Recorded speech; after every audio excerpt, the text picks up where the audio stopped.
For the filling of the galette, we have 8 cups, actually this is a pretty much even 8 cups, of the cut up butternut squash. It's beautiful, wonderful color. I cut the squash into half-inch cubes, more or less. There was a variety of different sizes. And now what we need to do is coat these with 2 teaspoons of olive oil. And what I'm going to do that quickly is pour my cut up pieces of butternut squash into a Ziploc bag.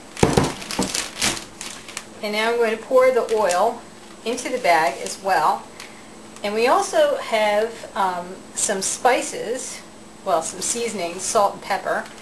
So actually I'm just going to turn this upside down into our baking dish so the rest of the oil goes in the bottom of the baking dish. And I'm going to grind up some sea salt into the bag as well.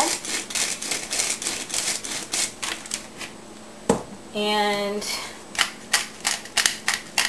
grind in some white pepper. I love black pepper and green pepper, but when you put white pepper in a recipe, the white peppercorns are less noticeable. Okay, that's good. Now I'm going to seal up my bag and give it a little mix. Roll it around. See all this oil right here? Try to make sure that it's evenly mixed. You want to coat the butternut squash with the oil so that when it's roasting in the oven, it doesn't burn, but caramelizes nicely instead.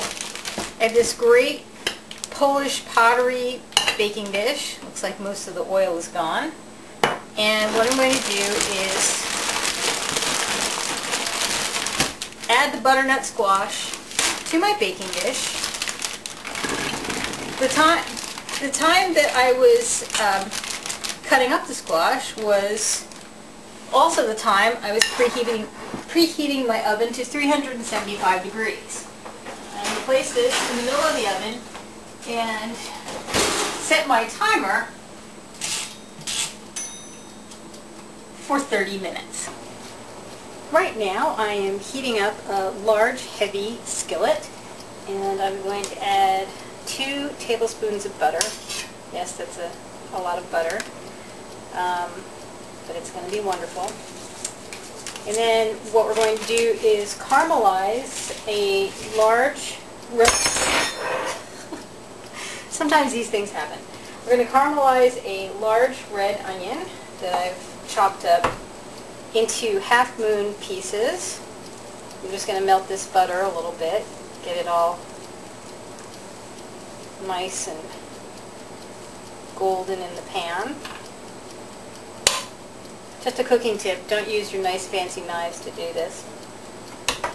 I gotta grab a spatula to do that. Actually, the best tool that I found is a wooden spoon. I really would be lost in the kitchen without my wooden spoon. Okay, nice and melty. The ticking that you hear in the background is the timer for our lovely butternut squash in the oven. Okay, I'm going to add my slices of red onion. The recipe didn't specify what type of onion, but I would go for a sweet kind of onion, a red onion, or one of those lovely Vidalia onions. So what we're going to do is actually cook these until they're caramelized. Turn this around, and we'll lower the heat a little bit to probably medium-low. I'm going to add a half a teaspoon of salt and stir that in as well. And when these get to be pretty golden brown, I'm going to add in some sharp paprika. The recipe itself calls for cayenne pepper. And while I love cayenne pepper, I'm also a big fan of spicy hot paprika, especially the Penzeys half sharp paprika.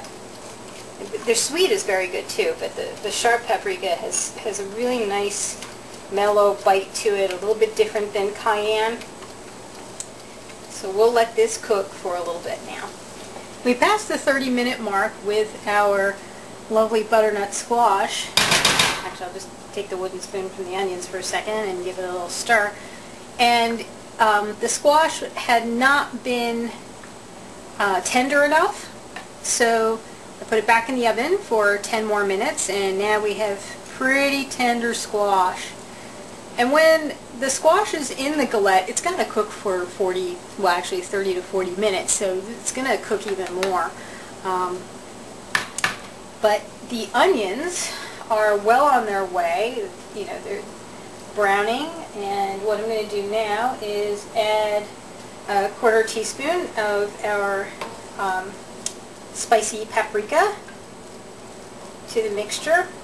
And I turned down the heat on this skillet so that they get that little melty thing that happens to the onions when they're cooked over a long time on a slow heat. When we say slow heat, it's really a low heat.